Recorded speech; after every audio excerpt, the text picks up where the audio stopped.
අද අපේ lesson එක වෙන්නේ lesson 15 data representation and interpretation. ඔයගොල්ලෝ grade 10 වලත් මේ පාඩමේ කොටසක් ඉගෙනගෙන ඇති.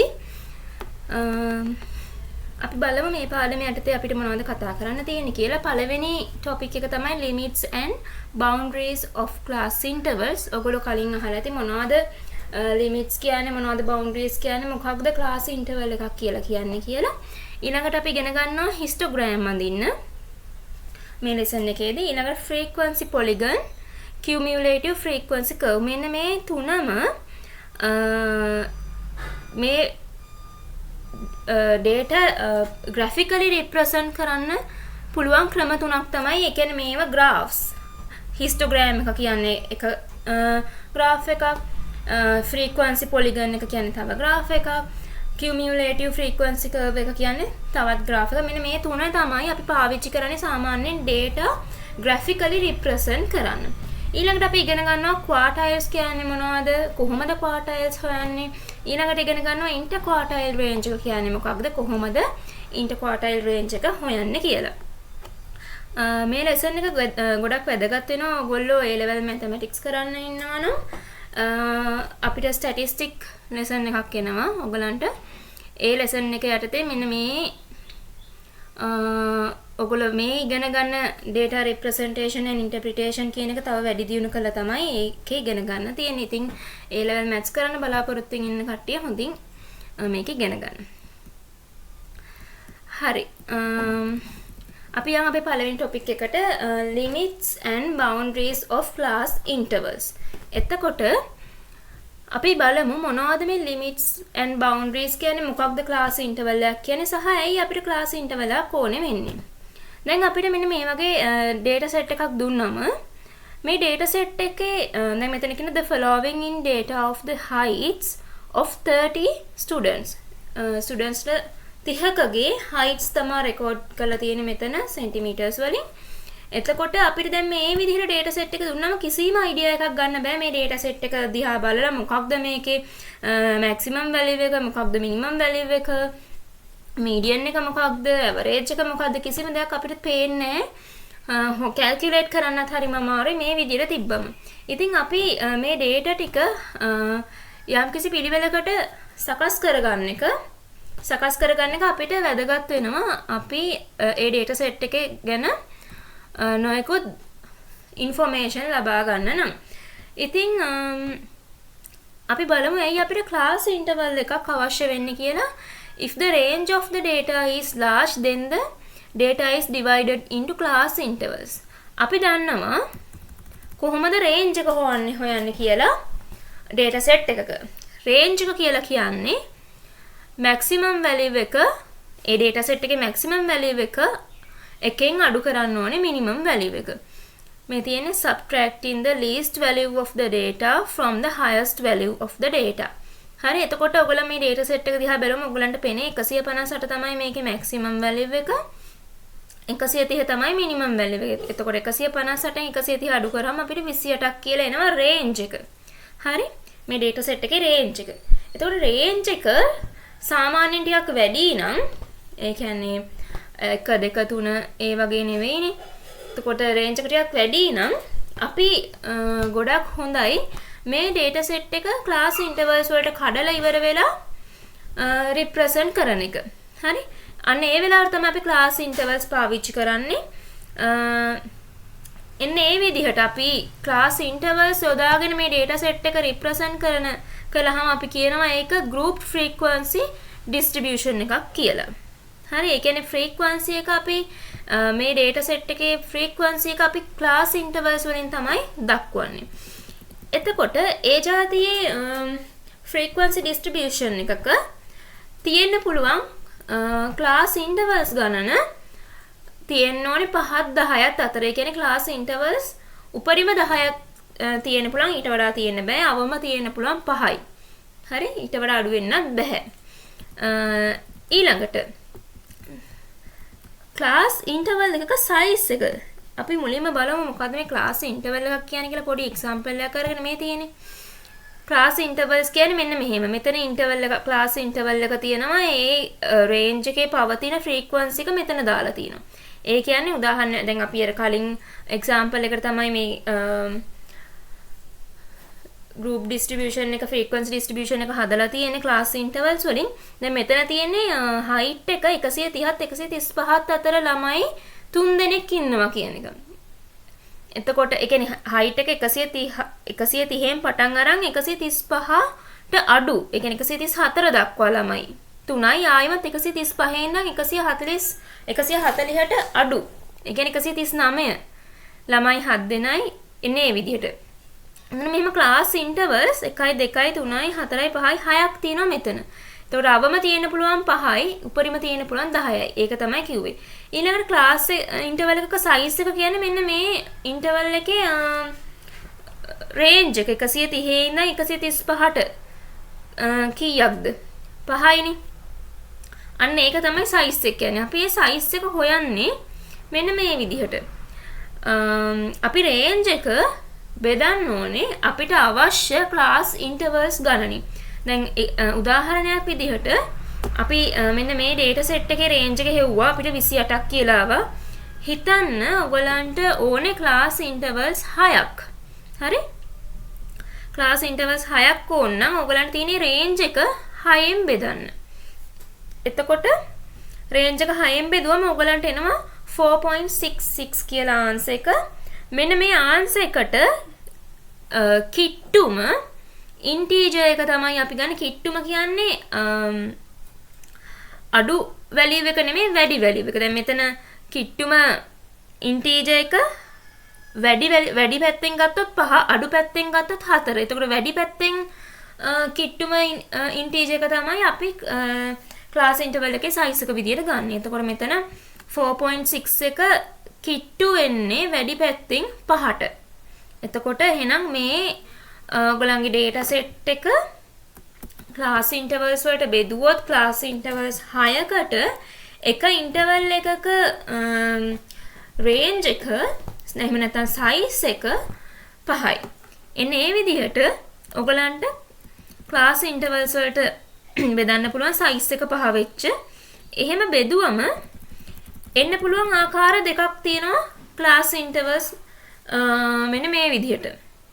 අර frequency distributions දෙකක් අපිට පේනවා. මෙතන first එක, මෙතන second එක. දැන් මෙතන බලන්න 130, 131, 132, 133, 134 දක්වා values විතරයි මෙතන. මොකද 135 ගන්න නැහැ. මම ඉස්සෙල්ලා කිව්වා වගේ මෙතනට දාන්නේ උස සෙන්ටිමීටර් 130ත් 134ත් ළමයි ගණන. ෆ්‍රීකවන්සි එක කියන්නේ කවුන්ට් එක ළමයි ගණන. මෙතනදී 135ත් 139ත් අතර ළමයි ගණන. දැන් අපි 130 ඉඳන් 134ට ගණන් කරලා බැලුවොත් අපිට පහක් එනවා. 130 කියන්නේ 130, 131, 132, 133, 134. සයිස් එක 5යි මෙන්න මේ ඉන්ටර්වල් එකේ. මේ 135 ගණන් ගත්තොත් 6ක් වෙනවා. ඒතර මෙතනදී 135 ඉඳන් 139ට ගණන් කරලා බැලුවොත් සයිස් එක 5ක් වෙනවා. ඒතකොට උස 135ත් 139ත් අතර 140ට අඩු ළමයි ගණන 7 දෙනයි. ඒ විදිහට ඔයගලන්ට අර data set එක දිහා බලලා fill කරන්න පුළුවන් මෙන්න මේ frequencies ටික අදාළ class interval එකට දාලා. එතකොට class intervals 6ක් එනවා. ඔයගොල්ලෝ හරියට බෙදලා ගත්තොත් size එක 5 ගානේ. ඒ එක ක්‍රමයක්. මෙතනදී අපි පාවිච්චි කරේ මෙතන upper limit එක. දැන් අපි දන්නවා මේ මේ class interval එක 130 to 135. එතකොට මේ interval එකේ lower limit එක තමයි 130, upper limit එක 135. ඒතර ඔයගලන්ට පේනවා මේකේ upper limit එක මේකේ lower limit එකට සමානයි. ඒ වගේම මේකේ upper limit එක මේකේ lower limit එකට සමානයි. මේකේ upper limit එක මේකේ lower limit එක සමානයි. ඒතර මේ ඔයගලන්ට පේනවා upper limits lower limits සමාන වෙලා තියෙන්නේ. ඒ කියන්නේ මේ class එකේ lower limit එක previous class එකේ upper limit එකට සමාන වෙලා වෙන විදිහට තමයි මේ distribution එක හදලා තියෙන්නේ. හරිද? එහෙම හැදුවොත් ඕගොල්ලන්ට ගණන් ගන්න වෙන්නේ 130 ඉඳන් 135ට අඩු, ඒ කියන්නේ 134 දක්වා ළමයි ටික තමයි මෙතන ඉන්නේ කියලා. මෙන්න මේ විදිහට හැදුවොත් බලන්න. මෙතන ඉන්ටර්වල් එක තියෙන 130 ඉඳන් 134ට. එතකොට ගානට අපි ගණන් කරලා බැලුවොත් 130 ඉඳන් 134ට සයිස් එක 5යි. දැන් ඕගොල්ලන්ට කියන්න අවශ්‍ය නැහැ 130 ඉඳන් 133ට 3 දක්වා ඉන්න ළමයි තමයි මෙතන ඉන්නේ කියලා. මොකද මෙයාගේ අපර් ලිමිට් එක මෙයාගේ ලෝවර් ලිමිට් එකට සමාන නැහැ. මෙතන 134 මෙතන 135. එතකොට අපිට කෙලින්ම ගන්න පුළුවන් මේ ඉන්ටර්වල් එකේ ඉන්නේ උස සෙන්ටිමීටර් 130 ඉඳන් 134 දක්වාම ඉන්න ළමයි ටික කියලා. ළමයි 3 දෙනෙක් ඉන්නවා කියලා අපිට මෙන්න මේ ඉන්ටර්වල් එක අර්ථ දක්වන්න පුළුවන්. ඉන්ටර්ප්‍රිට් කරන්න පුළුවන්. එතකොට මෙතන ඉන්නේ කෙලින්ම 135 ඉඳන් 139 දක්වාම උස තියෙන ළමයි ටික. මෙතන එහෙම නෙමෙයි 135 ඉඳන් 140ට අඩු. ඒ කියන්නේ 139. මෙතන කෙලින්ම 135 ඉඳන් 139 අපර් ලිමිට් එක ඒ විදිහටම කියවන්න පුළුවන්. දැන් ඔයගලන්ට පේනවා මෙතන ලෝවර් ලිමිට් එකයි ප්‍රීවියස් ක්ලාස් එකේ අපර් ලිමිට් එකයි සමාන නැහැ. හරි? හැබැයි මේ ඩිස්ට්‍රිබියුෂන් එකේ සමානයි. මේ ඩිස්ට්‍රිබියුෂන් එකේ සමාන නැහැ. ඒතර මේ විදිහට අපිට ඩිස්ට්‍රිබියුෂන්ස් දෙකක් ගන්න පුළුවන්. එකිනෙකට වෙනස් ඩිස්ට්‍රිබියුෂන්ස් දෙකක්. අපි මේකේ ආයෙ කිව්වා වගේ ලෝවර් ලිමිට් එක යම් කිසි ඉන්ටර්වල් එකක ලෝවර් ලිමිට් එක ප්‍රීවියස් ක්ලාස් එකේ අපර් ලිමිට් එකට සමානයි මේ ඩිස්ට්‍රිබියුෂන් එකේ. හැබැයි මේ ඩිස්ට්‍රිබියුෂන් එකේ අපි ඉන්ටර්වල් එකක් ගත්තොත් ඒකේ ලෝවර් ලිමිට් එක කලින් ක්ලාස් එකේ අපර් ලිමිට් එකට සමාන නැහැ. ඒ වගේම මේකේ අපි සැලකුවොත් ලෝවර් ලිමිට් එකකයි අපර් ලිමිට් කියන්නේ ලෝවර් ලිමිට් එකයි අපර් ලිමිට් එකයි අතර ગેප් එකක් නැහැ. දැන් මෙතන අපර් ලිමිට් එක 155 මෙතන ලෝවර් ලිමිට් එක 155 ગેප් එකක් නැහැ මේ දෙන්න අතර. හැබැයි මෙතන බලන්න මෙයාගේ ඉන්ටර්වල් එකේ අපර් ලිමිට් එක 154 මෙයාගේ ඉන්ටර්වල් එකේ ලෝවර් ලිමිට් එක 155 ગેප් එකක් තියෙනවානේ 154යි 155යි අතර එකක ગેප් එකක් තියෙනවා. එතකොට අපි දැන් ඊළඟට ඉගෙන ගන්න යනවා හිස්ටෝග්‍රෑම් අඳින විදිය. හිස්ටෝග්‍රෑම් අඳිද්දී මෙන්න මේ જાතිය ඩිස්ට්‍රිබියුෂන් නම් හරියන්නේ නැහැ. ඒ කියන්නේ මෙන්න මෙහෙම ලෝවර් ලිමිට් එකයි අපර් ලිමිට් එකයි අතර ગેප් එකක් තියෙන ඩිස්ට්‍රිබියුෂන් හරියන්නේ නැහැ අපිට හිස්ටෝග්‍රෑම්ස් අඳිද්දී. මෙන්න මේ විදිහේ ඩිස්ට්‍රිබියුෂන්ස් තමයි ඕනි. බැරි වෙලා හරි ඔයගලන්ට ලැබුණොත් මෙන්න මේ වගේ ඩිස්ට්‍රිබියුෂන් එකක් ඕගොල්ලෝ මෙන්න මේ ලෝවර් ලිමිට්ස් තුයි අපර් ලිමිට්ස් තුයි සමාන කරගන්න ඕනේ හිස්ටෝග්‍රෑම් එක අඳින්න කලින්. අපි බලමු කොහොමද එහෙම සමාන කරගන්නේ කියලා. ඕගලන්ට කරන්න තියෙන්නේ මම මෙතන පොයින්ට් ෆෝම් එකෙන් දාලා තියෙනවා අපිට ඊළඟ සෙක්ෂන් එකේ අපි හිස්ටෝග්‍රෑම්ස් අඳින විදිය ඉගෙන ගන්න යන්නේ. එහෙම අඳින්න නම් අපිට ගැප්ස් තියෙන්න බෑ.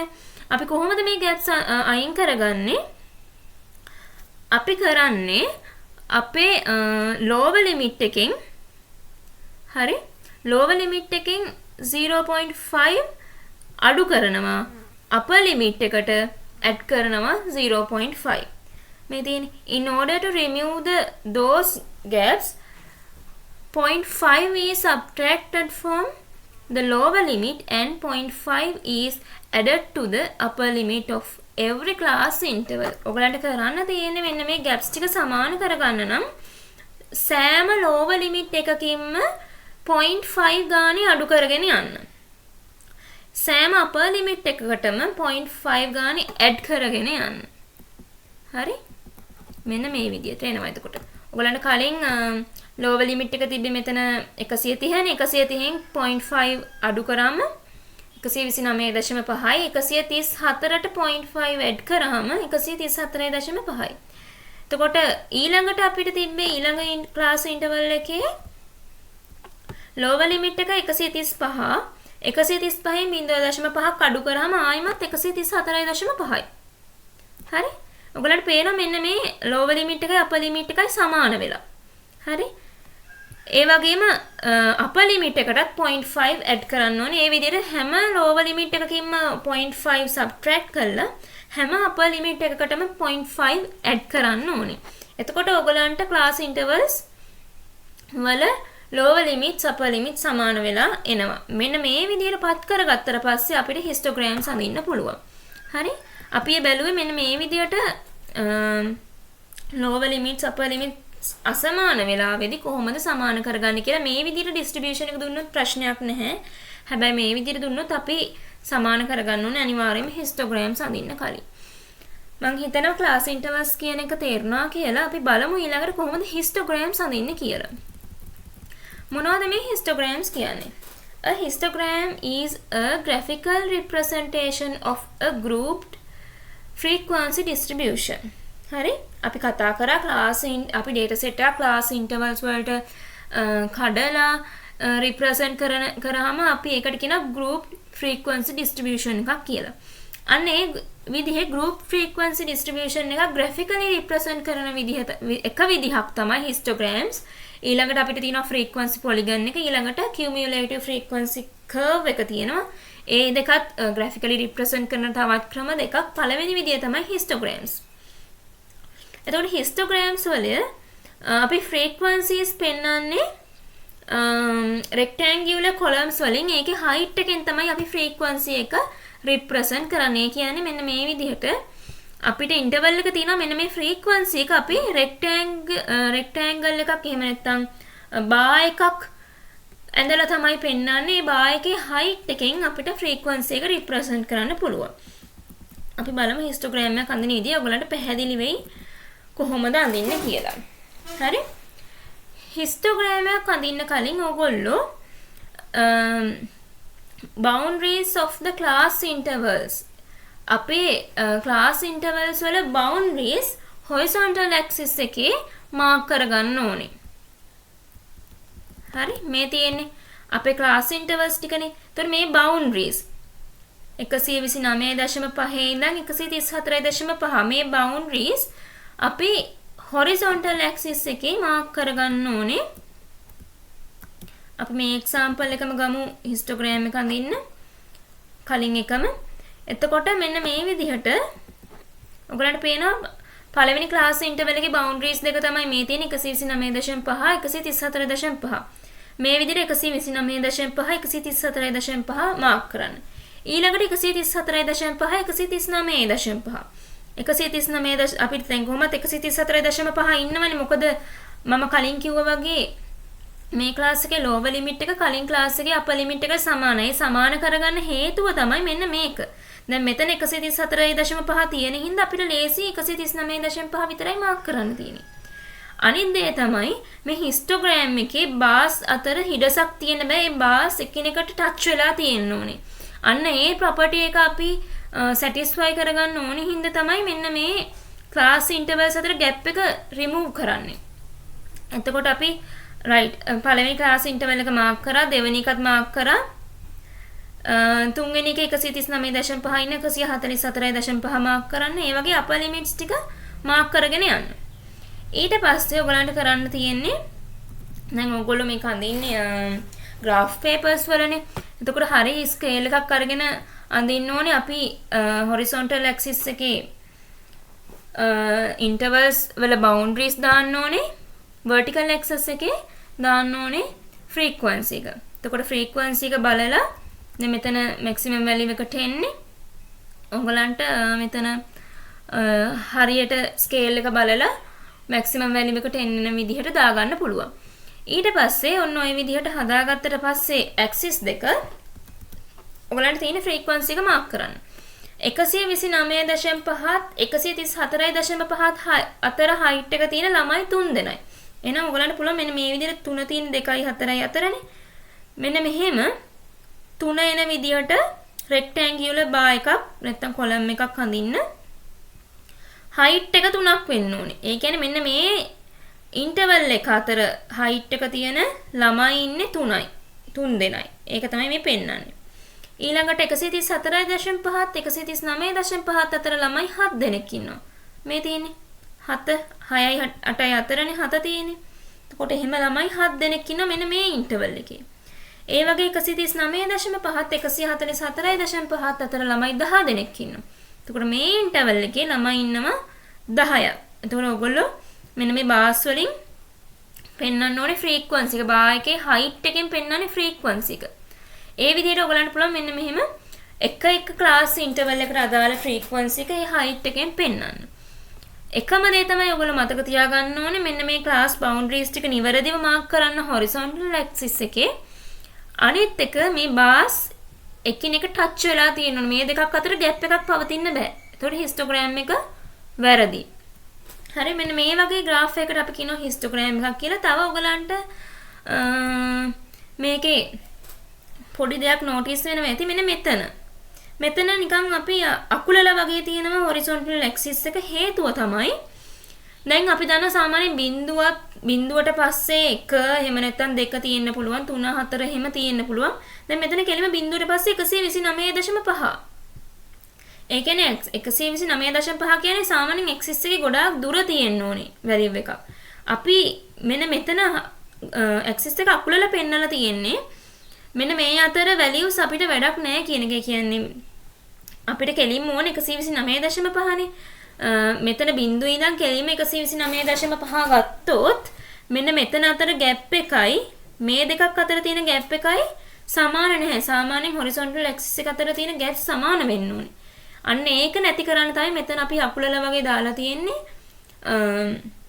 මේ අතර මැද්දේ තියෙන points ටික අපි අකුලලා තියනවා කියලා දැනුම් දෙන්න. හරි ඒකට හේතුව මෙතන තියෙනවා. එතකොට අපි මේ histogram එක දිහා බැලුවම පේන properties ටික තමයි මෙතන තියෙන්නේ. columns එකිනෙක touch වෙලා තියෙන්නේ. අපි අරන් තියෙන scale එක අනිවාර්යයෙන්ම පේනවා මෙතන horizontal axis එකේ two small squares along the horizontal axis represent 1 centimeter. මෙන්න මේ පොඩි squares දෙකකින් represent කරනවා 1 centimeter එකක්. ඒ වගේම vertical axis එකේ 5 small squares වලින් represent කරනවා childrensලා දෙන්නෙක්. එතකොට මෙතන තියෙනවා කොටු පහකින් represent කරනවා childrensලා දෙන්නෙක්ව. හරි වැදගත්ම දේ තමයි මේකේ bars එකිනෙක touch වෙලා තියෙන්නේ කියන එක. ඒ අපි දැක්කේ කොහොමද histogram එකක් අඳින්නේ කියලා. අපි තව example එකක් බලමු histogram එකක් අඳින එකේ.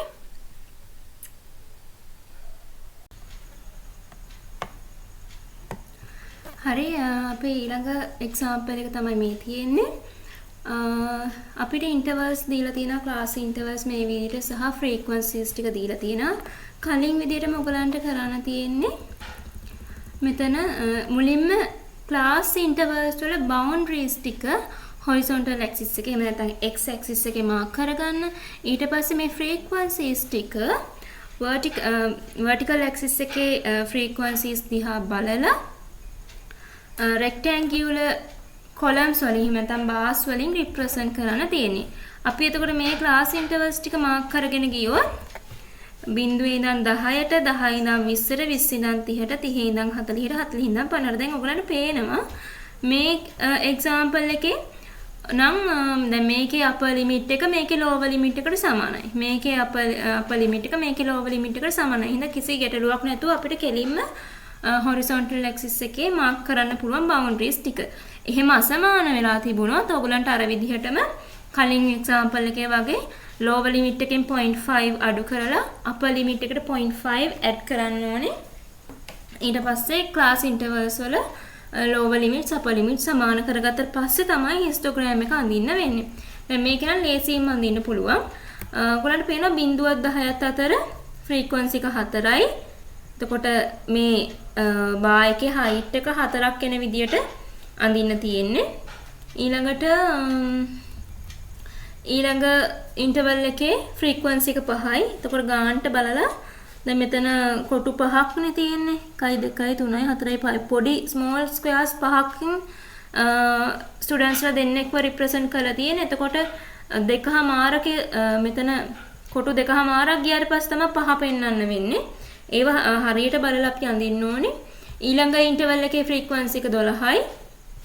ඒ විදිහට frequencies ටික mark කරන්න ඕනේ. අර කලින් කිව්වා වගේ මේ bars අතර gap එකක් හිටින්න බෑ. මේ bars එකිනෙක touch වෙලා තමයි තියෙන්න ඕනේ. ඒ විදිහට ලේසින් අපිට මේ histogram එකත් අඳින්න පුළුවන්.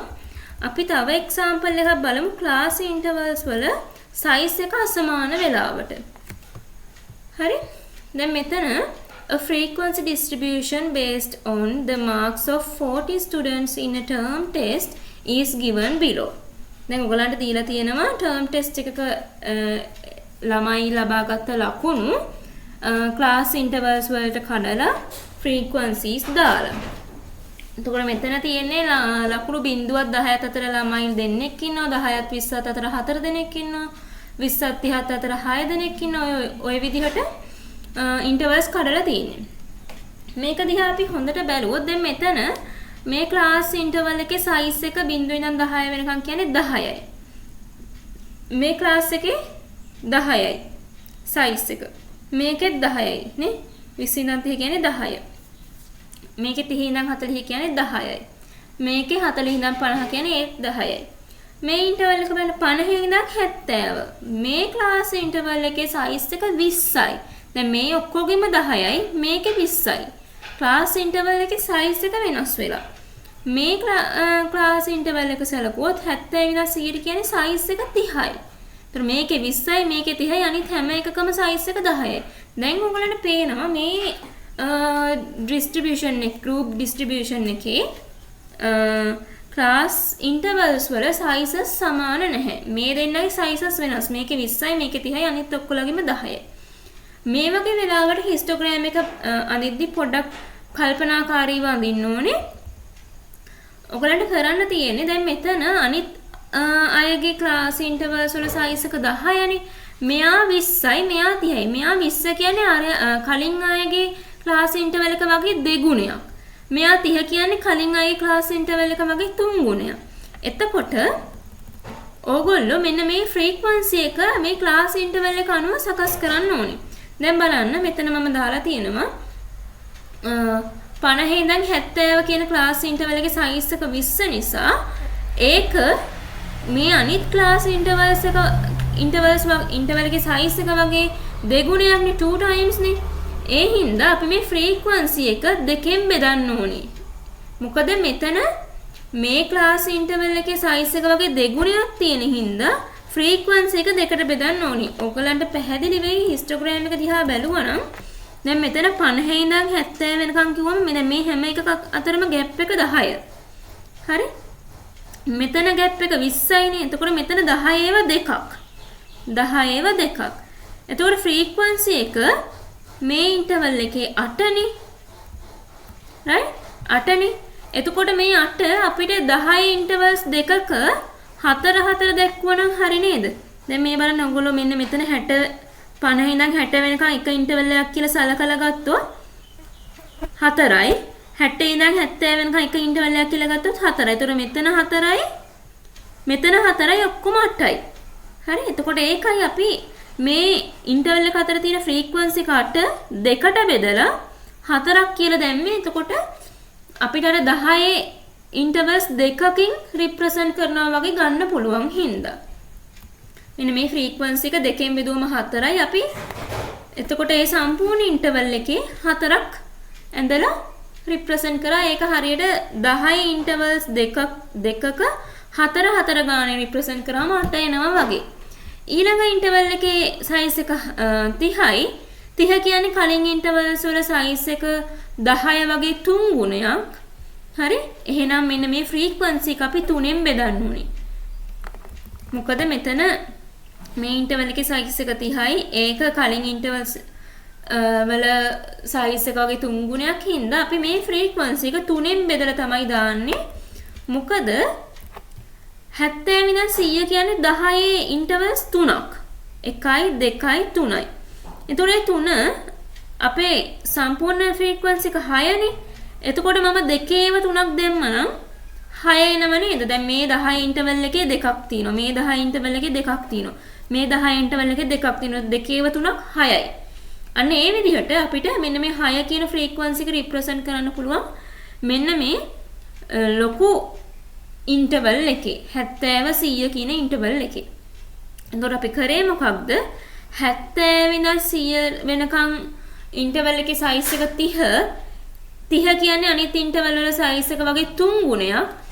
3 ගුණයක් නිසා මේ ෆ්‍රීකවන්සි එක අපි 3ෙන් බෙදලා 2 ආවා. එතකොට මෙන්න මේ විදිහට 2 සම්පූර්ණයෙන්ම මාක් කරනම් හරි මේ ඉන්ටර්වල් එකට. ඒක අපි 10 ඉන්ටර්වල්ස් වලින් දැක්කොත් මෙතන 2යි මෙතන 2යි මෙතන 2යි ඔක්කොම 6ක් බව පේනවා. ඔන්න ඔය විදිහට ඔයගොල්ලෝ සැලකිලිමත් වෙන්න ඕනේ. කොහොමද ක්ලාස් ඉන්ටර්වල්ස් වල සයිසස් අසමාන වෙලාවට හිස්ටෝග්‍රෑම් එක අඳින්න කියලා ඒකට ඔයගොල්ලෝ මුලින්ම ටෙස්ට් කරලා බලන්න මේ සයිසස් සමානද කියලා ක්ලාස් ඉන්ටර්වල්ස් වල. අපිට ඊළඟට කතා කරන්න තියෙන්නේ ෆ්‍රීකවන්සි පොලිගන් එක. අපි ඒක ඊළඟ වීඩියෝ එකෙන් බලමු.